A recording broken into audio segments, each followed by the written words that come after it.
नमस्कार, खबर सूत्र में आपका स्वागत है। मैं हूं आपके साथ योगिता वाधवानी।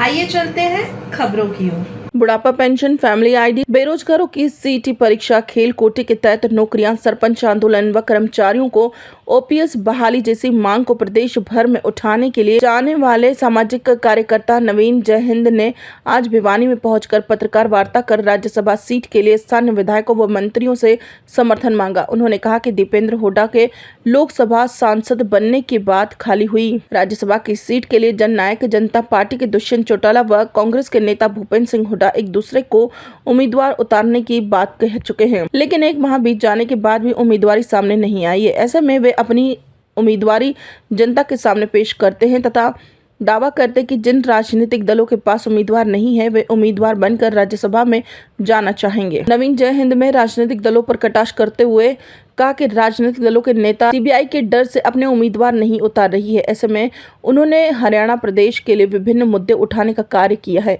ऐसे में उम्मीदवारों के अभाव में इन राजनीतिक दलों को उन्हें उम्मीदवार बनाकर समर्थन देना चाहिए।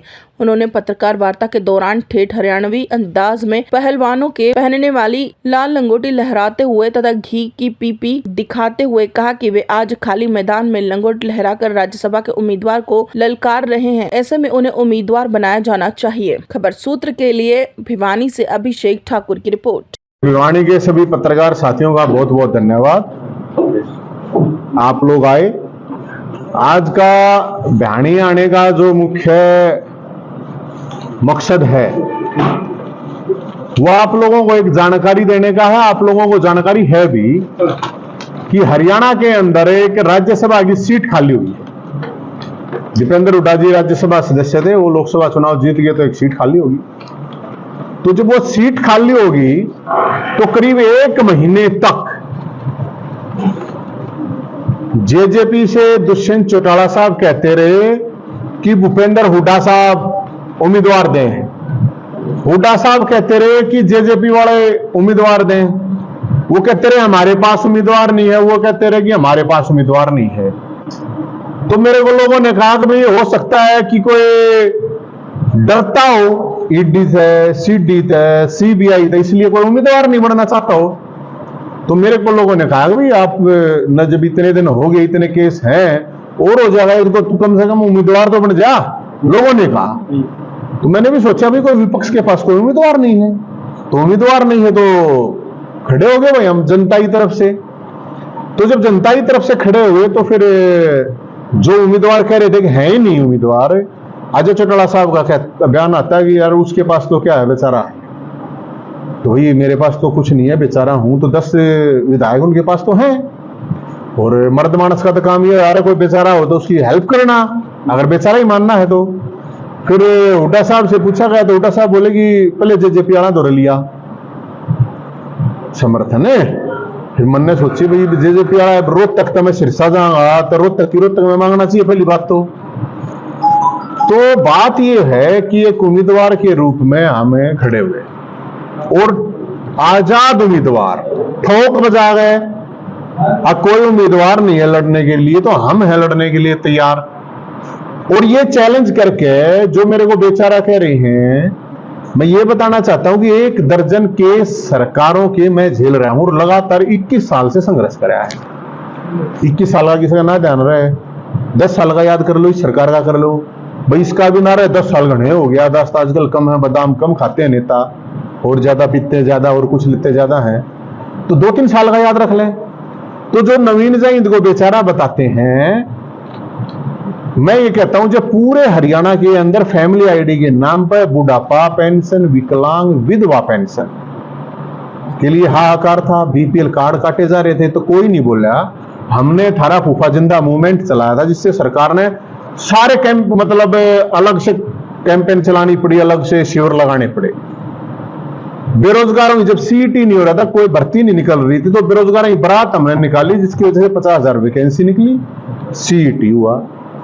खेल कोटा खत्म हुआ, तो खेल कोटे के जब खत्म हो रहा था तो सोटा हमने उठाया। टावर की जमीन जो 2 सरकारों ने 14 सालों से दबाई हुई थी, वो 500 करोड़ की जमीन देनी पड़ी, वो दी जमीन, वो फरसे के दम पर ली, सारे भाईचारे इकट्ठा हो गए ली। जब सरपंच आग लठला गए तो गले मन न लटकाए, नेताओं की तरफ मैंने कोई ट्वीट फेसबुक पर डाला नहीं कि वो बहुत गलत हुआ है, ये मेरे तो खुद लठला गए। कर्मचारियों की जो मांग थी ओपीएस की तो हमारे गले लठला गए। मैं आपको कितने ये बता सकता हूं कि जब कोई भी इशू हुआ तो हमने वो लड़ाई लड़ी, सड़क पर आकर लड़ाई लड़ी, चाहे कहीं कितने भी आंदोलन हुए।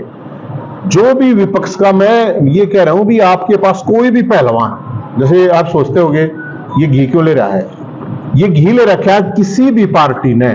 ये देखो भाई, किसी भी पार्टी ने क्या नहीं करा भाई, किसी की मां ने दूध पाया होता आ जाओ, तो मैं यहां पे वो बात नहीं कह रहा हूं। मैं ये कह रहा हूं किसी भी पार्टी ने अपने नेता को घी खवाया हो तो आ जाओ। और ये लंगोटी अपने देसी भाषा में दंगल तो होते होंगे ना, लड़क भी बहनी में तो खूब दंगल हो, तो ये लंगोटी है। फिर वो लंगोटी जैसे दंगल में से घुमाई जाती है, अब कोई आ जाओ भाई। अब मैं घुमाना लग रहा हूं, कोई पकड़ नहीं है नहीं इसने। मैं कोई दंड बैठक वाण के नाम पर थोड़ी घुमाऊं, मैं कोई गुंडागर्दी के नाम पर थोड़ी, मेरे तो गाड़ी गणी है, किले गड़े हैं, 100 करोड़ हैं, 200 करोड़ हैं। मैं संघर्ष के इस दंगल में ये लंगोटी घुमा रहा हूं। अगर भाई जिसने भी आवाज उठाई हो, जब एसवाईएल का इशू हुआ तो जो आप बता दो, मैंने ये बहनी तो सबसे ज्यादा प्रभावित है। चाहे बहनी है, महेंद्रगढ़ है, दादरी है, रेवाड़ी तक कितना चले जाओ आप, कोई बोलना नहीं आ रहा हो, कोई आपका सांसद बोला हो, कोई आपका विधायक बोला हो। सुप्रीम कोर्ट ने डायरेक्शन दे रखी है, डिसीजन दे रखा है कि एसवाईएल नहर का निर्माण हो ताकि हरियाणा को पानी मिले उसके हक का। 70% लोग जहरीला पानी पियो हैं और बहनी वाले तो पत्ती जहर पियो है ना, बेरा होता है। आप लोगों को पता भी नहीं होगा कि उस पानी से नुकसान कितने हो हैं। कोई नहीं बोला हमने लड़ाई लड़ी हुआ। तो भाई 2 इंजन नहीं कह रहा, डबल इंजन है भाई। आड़े खट्टर साहब से ऊपर है मोदी जी, मैं तो 4 इंजन आ गया लड़ रहा था यार। एक दिल्ली का मुख्यमंत्री, एक पंजाब का मुख्यमंत्री, एसवाई से मैं तो कह रहा था। और कोई बोल लगे सांस काट डाले किसी ने, कोई भी बोलना नहीं होता है। अब मेरे तो बहुत लोग पूछे हैं कि भाई क्या मुद्दा है तेरा। भाई मेरा मुद्दा है एसवाईएल, पूरे हरियाणा का इशू है। मेरा मुद्दा है, कोई आज तक कोई बोला, ये पूछियो आप लोगों के पास नेता होंगे सारे। हम ये कह रहे हैं कि जब एक स्टेट में 3 राजधानी, 2 हाईकोर्ट है, कई स्टेट है ऐसे, तो हरियाणा के पास अपनी राजधानी और अपना हाईकोर्ट क्यों नहीं है?